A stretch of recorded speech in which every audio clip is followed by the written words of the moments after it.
our channel. So today we'll be having a discussion on discouragement. Or discouragement, because I doubt anyone understood that. I can sing, No. Yes, so basically I'm going to share a synopsis of a story in which we can link discouragement to. So, for example, you're drowning. Like you're swimming and then you start to drown. Oh, you're swimming and drown. Alright, no, sorry. Yeah, no, I didn't say you're swimming and then you drown. I said you're swimming and then you start to lose your swimming capabilities. So you start to battle for life. Ha ha ha. Fluttering fish. Yeah. All of that. So there's a lifeguard and the lifeguard sees you fluttering. So he leaves his post and he comes out. Now halfway there, you're still fluttering. So he's standing there and being like, okay, I'm waiting for you to give up. I'm waiting for you to stop fluttering. Because mind you, if a lifeguard comes to save you, the fluttering fish, and you hit him and flutter all over him, you're going to let him start drowning too. And that can't work because he's supposed to save you. So he waits until you give up, until you're like, okay, I cannot save myself, and you just pull out. And then he comes for you, and then he takes you back into shore, and he saves you. Now, wait a second, amen? Now, how is this scenario relevant to discouragement? We're going to be given 3 pointers. Number 1, I give out. Now, I give out is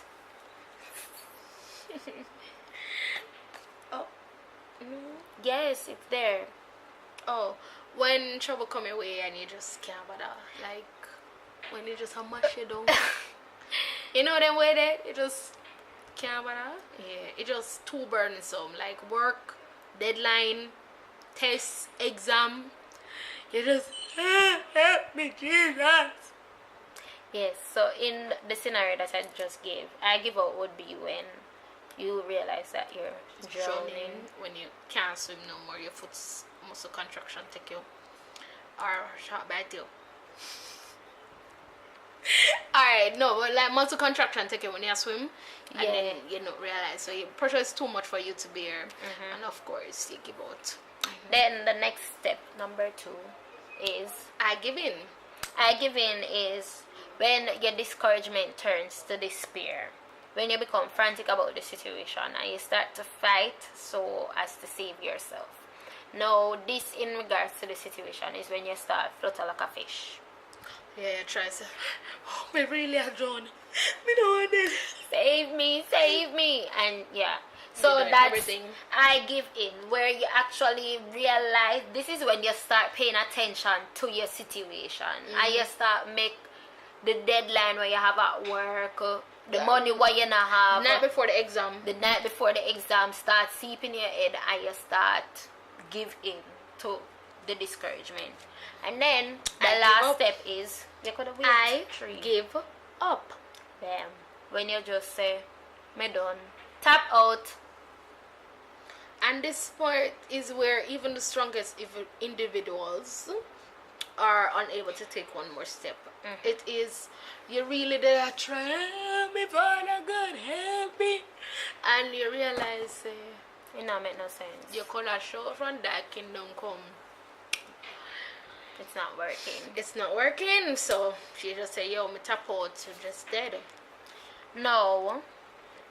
Overall, with this scenario, with discouragement and the scenario that I gave, with the I give up part is when the lifeguard now is able to come, step in and save you. Now, this all relates to our walk with Christ.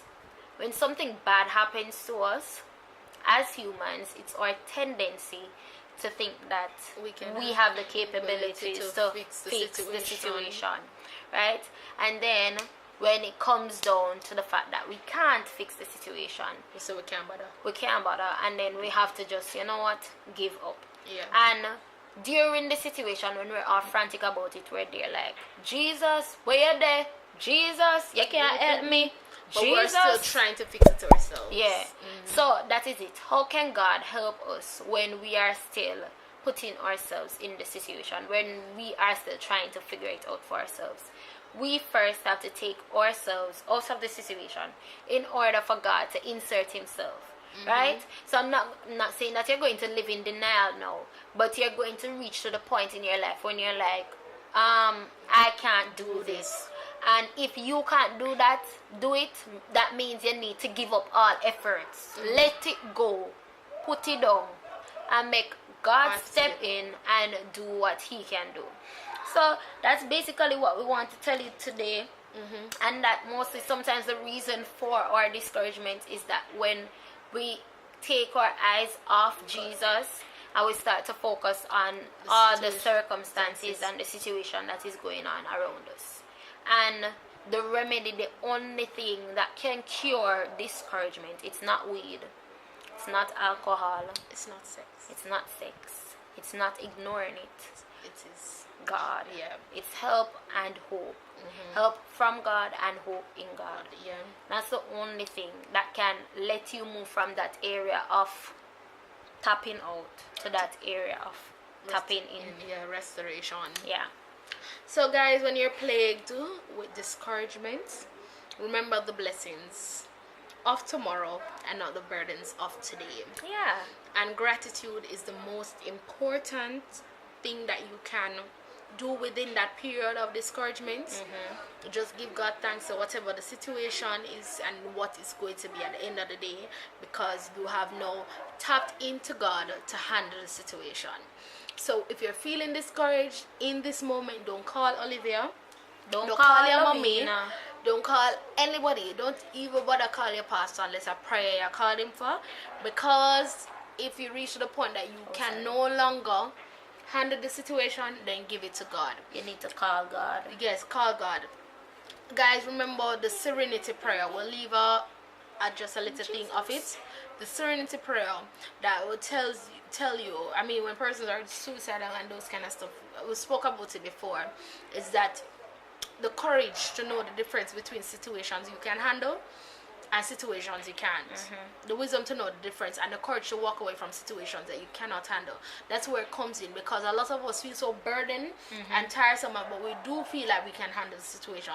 But you can't. When in truth and in fact, honestly, there's some things that we cannot handle, and then we look back at it, it got fixed, but I never will. And then that is it too. You need to remember when you say look back at it, you need to remember to look back at those stuff, as you say, look back at the blessings and stuff like that, and acknowledge that it was God. Nobody feel say, oh, I mean, man, they tell me if you do that, you know, make men do it. And then man, they went tell me, say, me should do that, you know, make men do it. No, because when you think about when you were in the situation, you just never know if you do. And God obviously won't take it out. Why we feel say we must give him acknowledgement? That's so true. No. Alright guys, so that's what we want to leave with you today. Just remember to be grateful.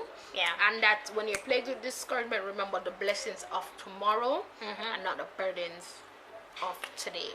And we'll link a video in which we will tell a real life story, otherwise from the lifeguard, because none of us has ever drowned. Duh, we never drowned with the year. But yes, we will link a video in which we're going to share our personal experience with discouragement and how we have overcome or are overcoming that discouragement. So you know the drill.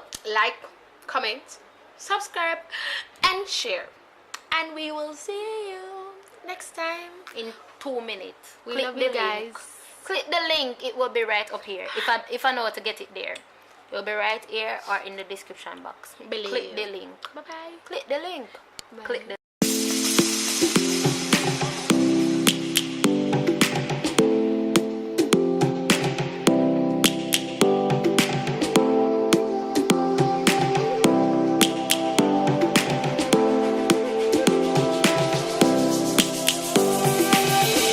Lions roaring in the morning sun, searching for a longer day.